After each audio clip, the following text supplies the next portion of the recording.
Hello student, जैसा कि आप जानते हैं हम यहाँ पढ़ रहे हैं 10th एनसीईआरटी का मैथ और हमारा अध्याय चल रहा है 3 जिसकी एक्सरसाइज चल रही है 3.1 और सवाल नंबर चल रहा है आपका 2।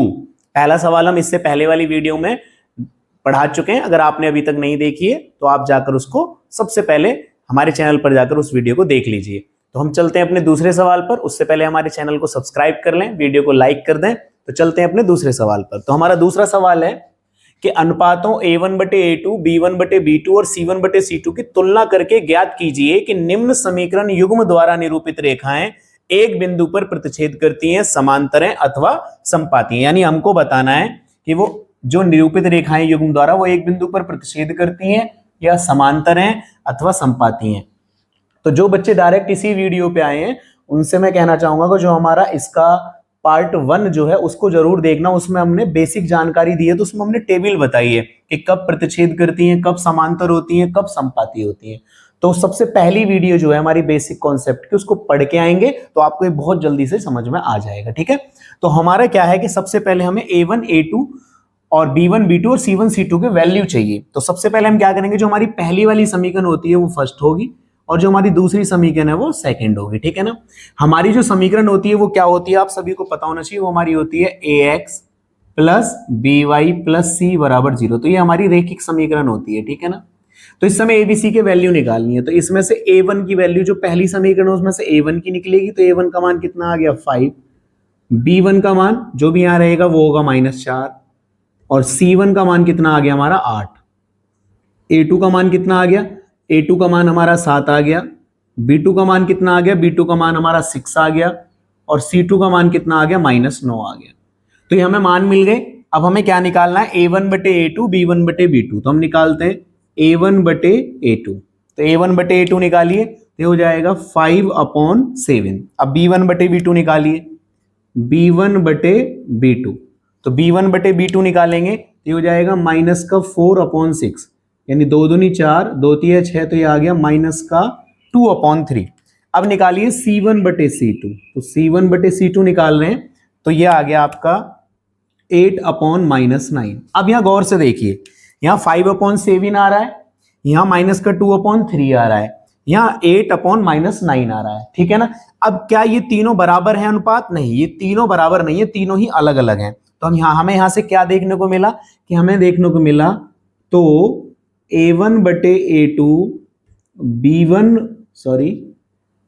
B1/B2, C1/C2 ये सब इक्वल नहीं है, यानी ये तीनों इक्वल नहीं है। और जब भी तीनों इक्वल नहीं होते हैं, अगर तीनों इक्वल नहीं होते हैं तो हमने बताया था टेबल में कि एक बिंदु पर प्रतिच्छेद करती हैं रेखाएं। क्या करती हैं? एक बिंदु पर प्रतिच्छेद करती हैं।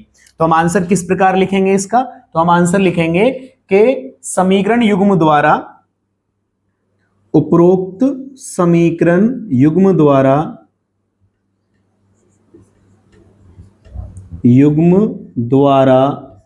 निरूपित रेखाएं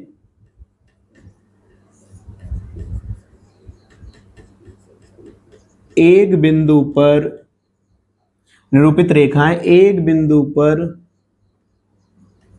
प्रतिच्छेद करती हैं। ये हमारा आंसर हो गया, एक बिंदु पर प्रतिच्छेद करती है।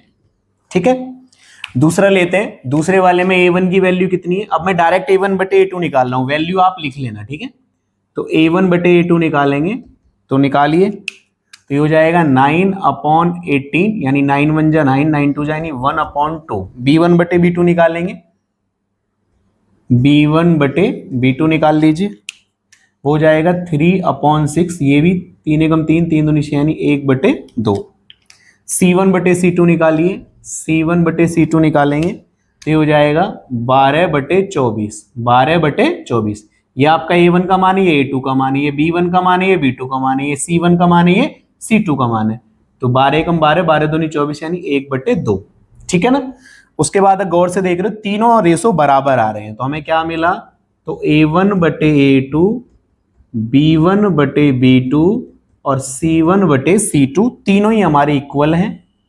ठीक है, तो हमने टेबल में क्या बताया था, तो आपको क्या लिखना है कि जब तीनों बराबर होते हैं तो रेखाएं कैसी होती हैं? समपाती होती हैं। तो लिखेंगे समीकरण युग्म द्वारा समीकरण युग्म द्वारा निरूपित रेखाएं कैसी हैं? समपाती हैं। कैसी हैं? समपाती हैं। चलिए नेक्स्ट सवाल पे चलते हैं। इसमें a1 बटे a2 देखिए, a1 बटे a2 निकालिए तो 6/2, 2 तिया 6 यानी कितना आया? 3 आया। b1 बटे b2 निकालिए तो गौर से देखिए b1 कितना है? -3 और b2 यहां -1, तो माइनस से माइनस कट गया, यहां भी कितना आ गया? 3 आ गया। c1 बटे c2 निकालिए, c1 बटे c2 निकालेंगे तो यहाँ ऊपर देखो 10 है प्लस का और यहाँ 9 है, तो 10/9।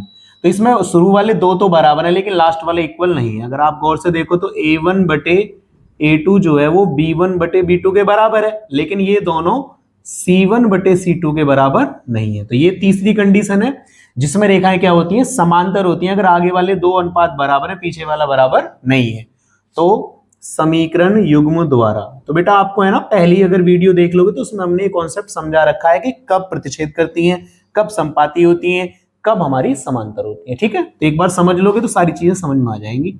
संगत असंगत भी आगे वाले सवालों में आना है तो उसको पढ़ के आना जरूरी है। तो समीकरण युग्म द्वारा निरूपित रेखाएं क्या हैं? समांतर हैं। समांतर हैं। तो इस तरीके से बेटा बहुत नॉर्मल है। हमें तीनों सवालों में सिर्फ ये बताना था कि जो समीकरण रूप दिए गए हैं क्या वो समांतर हैं, क्या वो एक बिंदु पर प्रतिच्छेद करती हैं, क्या वो समपाती हैं। तो हमने ये बता दिया इस सवाल में। अगले सवाल पे चलते हैं जिसमें हमें संगत और असंगत बताना है। अगले दो सवाल हैं जिसमें हमें संगत और असंगत बताना है। तो चलते हैं अगले सवाल पे। तो आपका तीसरा सवाल है कि अनुपातों a1 बटे a2 की फिर से तुलना करनी है इन सभी अनुपातों की, और युग्म, अब जो समीकरण युग्म है क्या वो संगत है या असंगत है। तो हमने आपको वहां बताया था कि संगत वो होते हैं जिनके हल होते हैं, और हल किसके होते हैं? सिर्फ समपाती के, और जो एक बिंदु पर प्रतिच्छेद करती हैं। समांतर जो रेखाएं होती हैं उनका कोई हल नहीं होता है। तो इसमें जिनके भी या तो तीनों बराबर आ जाएं, तीनों रेशो, या तीनों बराबर ना आए, सिर्फ वही संगत होंगे। अगर दो बराबर हुए और तीसरा अनुपात बराबर नहीं हुआ तो वो असंगत होगा। तो आपको सिर्फ इसमें भी रेशो निकालना है, तो हम फटाफट रेशो निकालते हैं इसमें। तो सबसे पहले जैसे a1 बटे a2 निकालना है इसमें, a1 बटे a2, तो क्या आएगा? वो a1 का मान कितना होगा? 3, क्योंकि x का गुणांक होता है a, क्योंकि आपको पता है ना, बार बार मैं बता रहा हूं आपको, ax plus by plus c बराबर 0। तो जो x का गुणांक होता है वो a का मान होता है, जो b का गुणांक होता है वो b का मान, और जो बचा हुआ है वो c का मान होता है। ठीक है, तो यहाँ 3/2 आ गया। b1 बटे b2 निकालिए, b1 बटे b2, तो b1 का मान अगर देखोगे तो प्लस का 2 है और इसका मान माइनस का 3 है। ठीक है, अब c1 बटे c2 निकालिए। अब की बार अगर गौर से देखोगे तो c1 और c2 के मान उधर चले गए हैं, बराबर में चले गए हैं। अगर मैं इन्हें बराबर से इधर लेके आऊंगा तो ये 5 इधर का एक आएगा, माइनस का आएगा, और ये 7 उधर है तो इधर का एक आएगा, माइनस का आएगा, तो माइनस से माइनस कट गया, ये आपका 5/7 आ गया। अगर देखोगे 3/2 है, ये 2/-3 है, ये 5/7 है, तो ये तीनों बराबर नहीं है, तीनों ही बराबर नहीं है। तो a1 बटे a2, b1 बटे b2, c1 बटे c2 इक्वल नहीं है। अगर इक्वल नहीं है तो कैसा है? ये एक बिंदु पर प्रतिच्छेद करनी है, तो इसका हल होगा, और कैसा हल होगा? अद्वितीय हल। कैसा होगा? अद्वितीय हल होगा, केवल एक हल। तो ये कैसा होगा? संगत होगा। ठीक है ना। अब अगले वाले पे चलते हैं, इसमें निकालते हैं a1 बटे a2, तो यहाँ कितना आएगा? 2/4, यानी 2 एकम 2, 2 दूनी 4, यानी 1/2 आ गया। b1 बटे b2 निकालेंगे तो b1 का मान -3 हो जाएगा और b2 का मान -6 हो जाएगा, माइनस से माइनस कट गया तो यहाँ भी 1/2 आ गया। 3 एकम 3, 3 दूनी 6। चलिए c1 बटे c2 निकालते हैं। c1 बटे c2 निकालेंगे तो 8 इधर बराबर में लिखा हुआ है और हमें किधर चाहिए? बराबर से इधर, तो -8 हो गया और ये माइनस का 9 हो गया, माइनस से माइनस कट गया तो 8/9 आ गया। तो देखो अगर इसके शुरू के दो अनुपात बराबर है लेकिन तीसरा बराबर नहीं है, तो यहां से हमें क्या पता लगता है? तो यहां से हमें पता लगता है कि a1 बटे a2 जो है वो b1 बटे b2 के तो इक्वल है, लेकिन c1 बटे c2 के इक्वल नहीं है। और जब ऐसा होता है तो रेखाएं समांतर होती हैं, और समांतर रेखाओं का कोई हल नहीं होता, इसलिए ये क्या होगा? असंगत होगा, क्योंकि इसका कोई हल नहीं होगा। चलिए नेक्स्ट सवाल पे चलते हैं। नेक्स्ट सवाल में है a1 बटे a2, तो a1 का मान कितना है? 3/2, तो 3/2 तो बटे का 2 नीचे आ जाएगा, a2 का मान नहीं हुआ क्योंकि 3/2 है तो 2 में आ जाएगा नीचे, ठीक है। और A2 का मान कितना हुआ, 9 हुआ, तो 3 एकम 3, 3 तिया 9, तो ये हो गया 1/6। चलिए B1/B2 निकालिए। B1 का मान ऊपर 5/3, तो बटे का 3 कहाँ जाएगा, नीचे। और B2 का मान है -10, तो यहाँ -10 रख लेंगे, ठीक है।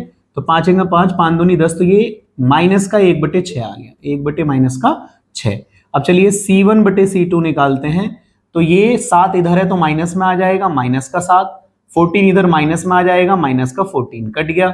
7 एकम 7, 7 दूनी 14, 1/2। गौर से देखोगे तो तीनों आपस में मैच नहीं है, ये दोनों मैच हो जाते, लेकिन यहाँ माइनस आ गया है, तो ये दोनों बराबर नहीं हुए। तो इस तरीके से यहाँ तीनों ही जो हैं वो अलग अलग हुए। तो A1/A2 और B1/B2 not equal to C1/C2। अगर तीनों ही बराबर नहीं है तो वो एक बिंदु पर प्रतिच्छेद कर दिए हैं, जिसका एक ही हल होता है। अगर हल है तो वो क्या हो जाएगा, संगत, ठीक है। जिसका भी हल आ जाता है वो क्या होता है, संगत। सिंपल सा लॉजिक है, या तो तीनों बराबर हो या तीनों बराबर ना हो, ठीक है। अगर कोई ये होगा कि बराबर भी है और नहीं बराबर भी है, जैसे 2 बराबर है 1 बराबर नहीं, तो वो समांतर होता है, वो नहीं होगा, ठीक है। तो चलिए इसमें भी निकालते हैं। A1/A2 5/-10, 5 का 5, 5 दूनी 10, 1/-2 आ गया। अब B1/B2 निकालते हैं। B1 का मान गौर से देखो, -3 है और इसका मान 6 है, तो 3 एकम 3, 3 नीचे, ये भी -1/2 आ गया। C1/C2 निकालते हैं। तो देखिए एक कैर है तो इधर का एक आएगा माइनस का, क्योंकि सब बराबर में लिखे हुए हैं, तो हमें बराबर से इधर चाहिए C का मान, तो इधर ले आइए उल्टे साइन में। ये माइनस में है तो इधर का में आएगा प्लस में, तो 11 एकम 11, 11 दूनी 22, यहाँ भी -1/2। अब ये मत कहना कि भैया माइनस यहाँ नीचे है, बेटा माइनस बेशक नीचे है, लेकिन इस सब में एक ही माइनस आ रहा है और 1/2 आ रहा है, तो तीनों ही बराबर हुए। तो A1/A2 और B1/B2 और C1/C2 तीनों ही आपस में क्या है, बराबर हैं, इसलिए इनके अनेक हल होंगे, क्योंकि रेखाएं कैसी हैं, समपाती हैं। तो इनका जो युग्म है वो कैसा होगा, संगत होगा, ठीक है ना। अभी इसका एक पार्ट और बच गया, 5वां, उसको और करते हैं, ठीक है। तो ये है आपका 5वां पार्ट, इसमें भी निकालते हैं हम। A1/A2, A1 का मान 4/3 हो जाएगा और A2 का मान ये क्या है, 2, तो 2 दूनी 4, तो कितना आ गया, 2/3। B1/B2 निकालेंगे, तो B1 का मान 2 है और B2 का मान 3 है, तो 2/3। C1 और C2 निकालेंगे, तो 8 इधर माइनस में आएगा और 12 भी इधर माइनस में आएगा, माइनस से कट गया माइनस, 4 दूनी 8, 4 तिया 12, तो ये भी कितना आ गया, 2/3। तो तीनों ही इक्वल आए हैं। अगर तीनों इक्वल आए तो हम बता देंगे A1/A2 है, B1/B2 है और C1/C2, तीनों ही आपस में क्या है, बराबर है। तीनों अगर बराबर हैं तो वो कैसी होती हैं, समपाती रेखाएं, और वो क्या होंगी, संगत। तो 4th और 5th दोनों ही आपस में बराबर थे, इनके भी तीनों बराबर आए थे, इनको भी तीनों अनुपात बराबर आए थे, तो ये भी संगत हो गया। तो तीसरा सवाल इस तरीके से हमारा खत्म होता है। आगे नेक्स्ट आपका 4th क्वेश्चन है। तो ये आपका 4th क्वेश्चन है, जिसमें हमको संगत और असंगत बताने, और जिनके हल संगत है उनको ग्राफी विधि से हल करना है। तो ग्राफी विधि के लिए हमने बता दिया है हल करने के लिए कि अगर उनको आपको हल करवाना है तो आपको कमेंट बॉक्स में कमेंट करने होंगे। उसके बाद हम जितने ज्यादा कमेंट होंगे देखने के बाद, उसके बाद हम उन वीडियो को जो ग्राफी विधि से हल है उसको नेक्स्ट वीडियो में किसी में डाल देंगे, ठीक है ना। तो अभी फिलहाल हमने ग्राफी विधि आपको समझाई थी, तो हम संगत असंगत अभी आपको पिछले सवाल में भी पढ़ा चुके हैं। अगर आप चाहें तो इनको स्वयं करके भी देख सकते हैं, मैं इनको करके दिखा रहा हूं, ध्यान से देखेंगे, ठीक है। तो इसमें आपको फिर से A1/A2 निकालना होगा। A1/A2 यानी 1 हो गया, यहाँ कितना हो गया, 2 हो गया। B1/B2 निकालना होगा, तो यहाँ 1 कितना हो गया और इसमें y का कितना हो गया, 2 हो गया, ठीक है। C1/C2 निकालोगे तो इसमें भी उधर है, इधर लेके आओगे -5 हो जाएगा, 10 को इधर लाओगे -10 हो जाएगा, माइनस से माइनस कट गया, 5 एकम 5, 5 दूनी 10। अगर गौर से देखोगे तो यहाँ तीनों ही रेशो बराबर आए, तो ये कैसा हो जाएगा, ये संगत हो जाएगा। जब तीनों बराबर होते हैं तो कैसा होता है, संगत होता है। वो आपको लिखना पड़ेगा यहाँ, A1/A2 बराबर B1/B2 बराबर C1/C2। चलिए नेक्स्ट पे चलते हैं। A1/A2 निकालते हैं, यहाँ 1 है और यहाँ कितना है, 3 है, ठीक है। B1/B2 निकालते हैं, गौर से देखिए यहाँ कितना है, -1 और यहाँ कितना है, -3, माइनस से माइनस कट गया, तो 1/3 आ गया। C1/C2 निकालते हैं, तो ये दोनों ही बराबर से उधर है, तो साइन चेंज होंगे, तो माइनस से माइनस कट गया, तो ये हो गया 1/2, 8 एकम 8, 8 दूनी 16। ये शुरू के 2 बराबर है लेकिन तीसरा बराबर नहीं है। शुरू के जब 2 बराबर होते हैं तीसरा बराबर नहीं होता है, तो वो कैसा होता है, असंगत होता है। क्योंकि हमने पढ़ रखा है कि अगर A1 बटे A2 B1 बटे B2 के इक्वल है और C1 बटे C2 के इक्वल नहीं है तो वो कैसा होता है, असंगत होता है। ठीक है ना, क्योंकि वो समांतर होती है, उनका कोई हल नहीं होता। चलिए इसको करते हैं, A1 बटे A2 तो हो जाएगा 2 बटे 2, यानी कटने के बाद कितना आ गया, 1 आ गया। अब निकालेंगे B1 बटे B2 तो B1 के लिए यहाँ +1 है तो 1 हो गया, यहाँ -2 है तो यहाँ -2 हो गया। C1 बटे C2 निकालेंगे तो ये ऊपर देखिए माइनस का 6 है क्योंकि इसमें इधर ही लिखे हुए हैं पहले से ही, और ये -2 तो 2 3 6 3, यहाँ कोई सा भी बराबर नहीं आया है। जब कोई सा भी बराबर नहीं होता है तो वो कैसे होते हैं, वो होते हैं आपके एक बिंदु पर प्रतिच्छेद करने वाले, उसका केवल एक हल होता है, इसलिए वो क्या होगा, संगत होगा। ठीक है ना, इसको करते हैं तो A1 बटे A2 निकालते हैं, A1 बटे A2 तो 2 बटे 4, 2 एकम 2, 2 दूनी 4, तो इससे क्या आया हमारा 1 बटे 2 आया। ठीक है, B1 बटे B2 निकालेंगे, B1 बटे B2 तो ये माइनस का 2 है और यहाँ माइनस का 4 है तो ये कट गया, 2 एकम 2, 2 दूनी 4, तो यहाँ भी क्या आ गया, 1 बटे 2 आ गया। C1 बटे C2 निकालेंगे तो देखो ये सब इधर ही है पहले से ही, तो -2 -5, माइनस से माइनस कट गया तो ये आ गया 2 बटे 5। यहाँ ये दोनों बराबर है लेकिन ये बराबर नहीं है, तो जब दो बराबर हो और तीसरा बराबर ना हो तो वो समांतर रेखाएं होती हैं जिसका हल क्या होता है, कोई हल नहीं होता है, इसलिए उनके युग्म क्या होंगे, असंगत। ठीक है, तो इसमें दो संगत आए हैं, एक तो ये वाला संगत आया है, ये वाला, और एक ये वाला संगत आया है। और ये वाला संगत इस प्रकार है कि इसमें है ना तीनों ही बराबर हैं तो ये संपाती हैं, और ये इसमें तीनों बराबर नहीं है तो ये कैसा है, आपका एक बिंदु पर प्रतिच्छेद करने वाला है। तो इन दोनों को ग्राफी विधि से हल भी करना है क्योंकि सवाल में कहा गया है कि ग्राफी विधि से हल कीजिए।